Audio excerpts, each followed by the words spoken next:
Hi, Salties. I am Leslie Alexander. As you can see, my partner in crime, Heather, is not with me tonight because we are shaking up this video series just a little bit. We thought it might be helpful and help us connect with our audience more if we would give you our one-on-one, very raw, very deep personal testimonies about how Jesus found us at our worst. My story starts when I was pretty young. When I was 8 years old, I was molested by a teenage female neighbor who I found out much later in life was also being raped and molested herself by a family member. It really rocked my world. I did not feel comfortable letting my parents know what was happening because she threatened the safety of my youngest sister, who was just a wee thing at the time. In time, I just kind of made myself numb and put it in a box and didn't think about it or mess with it. But pretty much the entire extent of her living there, I was being sexually abused by her. I didn't know how to unpack that. I knew what was happening was wrong, but I didn't really have a deep enough context of sex to really understand what was happening to me until I became a preteen. And I was very involved in my church my entire life, a church that I loved, a church that I counted as the second family. And then we started talking about sexual purity, and we started talking about waiting on sex till marriage and how your purity is something that you only give away once. It's something to be given to your spouse on your wedding night. It's supposed to be this beautiful and ethereal thing. Don't wait until marriage. Well, then you aren't pure and you aren't clean. You shouldn't wear the white dress and you're like a chewed up piece of gum. There were so many analogies thrown around. A lot of that is just sex culture, especially purity culture within the church. I was around 11 or 12 and I had my first full-blown panic attack after youth group, thinking, I can never get married. Nobody's ever going to want to touch me. I'm unclean. I'm unfit. What am I going to do? What am I going to do? Horrible. It was just terrible. I was watching TV one day and there was an infomercial on the statistics of sexually abused children and the risk factors for their future, which included sexual promiscuity and alcohol abuse and emotional detachment disorders, on and on and on. And all I could think about was that word statistics. And they're talking about all these terrible things that these, poor abused children can become. And I went, oh my God, that's my life. That's what's going to happen to me. And I don't care if you believe me or not, but this is actually what happened. I heard the voice of God in my head and he said, nope, I've got big plans for you. That's not going to be your life. You're going to be just fine. Just trust me. I was like, what just happened? But I knew at that point, at 11 years old, there is absolutely a God. Absolutely. And then I got older. When I was about 13, freshman in high school, everyone started sharing stories about making out with their boyfriends, going to second base, sometimes third base, sometimes planning out when they were going to go all the way. Again, the panic attacks began to ensue. I was a mess. I can't tell these people who my first kiss was. It was a girl. Am I gay? Does that mean I'm a lesbian? What does that mean? I don't feel like I like girls. What if I do? What if that's why she kissed me, because she thought I did? What? Is this my fault? Is this my fault all over again?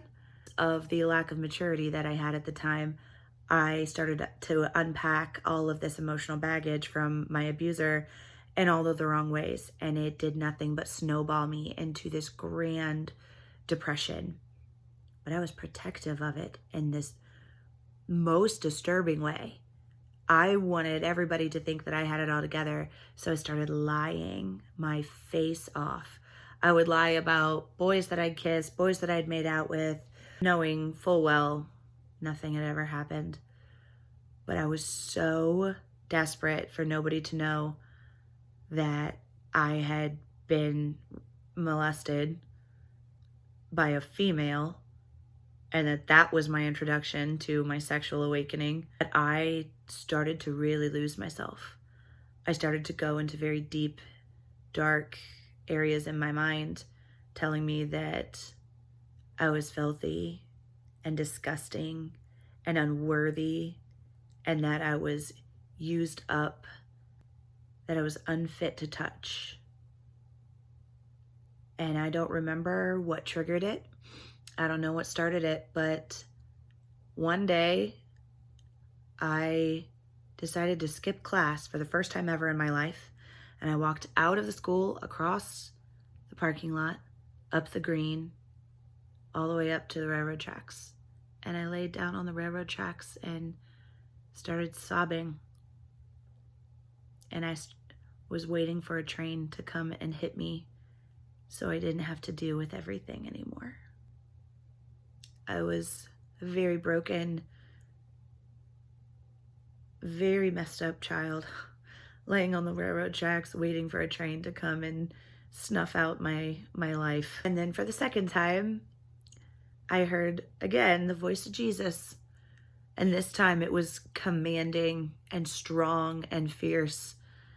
And it said, get up right now and start walking. And don't you ever take for granted this life that I have given you.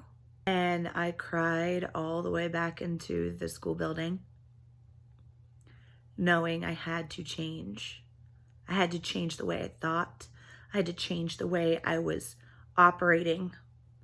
I had to change the way I was thinking about everything, about myself, about my friends, about my future, definitely how I felt about my past. So I started opening up first to my best friends, then to my sisters, and talking about it helped a lot. And those who I would talk to, I would ask them to pray with me about it. Slowly but surely, I pulled myself out of depression with a lot of love and support and a lot of prayer. So then fast forward, so I'm an adult and I marry the love of my life, a man I'm so devoted to, madly in love with. I'm desperate to love him the best I can each and every day. I wake up just like with stars in my eyes looking at him, so grateful that he's there. We had been married 8 years when I found out about his one instance of infidelity, and we went to counseling for 2.5 years. And our marriage was not easy. And in the span of the 2.5 years before the end of our marriage, I found out about a few more instances of cheating. And I ended our marriage. He finally confessed. He was heavily into drugs in the early years of our marriage, around the time that we were building our family. And he was exceptionally promiscuous with so many people he had lost count. So by the grace of God, after a full blood panel, found out that I was free and clear of any diseases. My PTSD came back to haunt me, telling me, you are so dirty.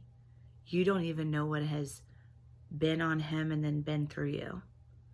You are, again, unfit to touch.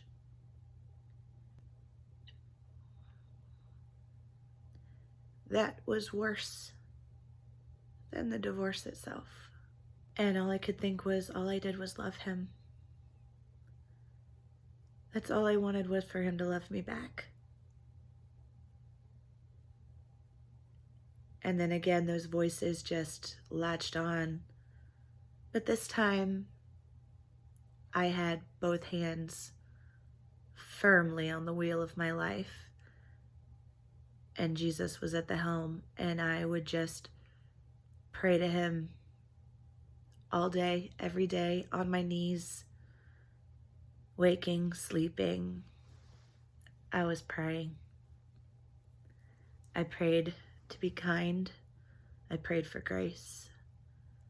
I prayed for happiness for both of us after all the dust had settled. I prayed for my own wholeness. It seemed to go by in a blink. The process of hurting and then healing and then being on the other side of it. And that's the magic and the power and the prowess of Jesus, Lord God Almighty. Instead of internalizing my pain, I just handed it off and said, you got to take this because I can't do it. I can't do this again. I'm not going to let myself feel like this again. And I'm so very glad I did. But I have this incredible family that I adore and that has been at my side through thick and thin and thinner. And I have two incredibly beautiful boys that weren't possible without the sacrifice that I've made. And I'm grateful. I'm grateful for who I am, for where I am, for what I've been through, because I get to share that and I get to help other people and I get to be a beacon of hope so my pain wasn't in vain. So if you're watching this and this has helped you, I'm grateful. I'm grateful for you and your story. And if you think that you know somebody that this could help, please, by all means, share this video with them. All I want to do is help and let you know that there is a one true living God and he loves you. And he can take any situation and he can turn it out for the better. That doesn't mean that you're not going to hurt, but it means that you're going to survive and you're going to live to tell the story. And your story is going to become a page in somebody else's handbook of survival. And that's an incredible gift, to feel like you bested something that somebody else feels is insurmountable. And God is the map. He'll get you there. So thank you so much for watching. Please make sure and like and share this video and stay tuned next week for Heather's unbelievable testimony. I hope that you have a wonderful week. Be good to each other, and stay salty.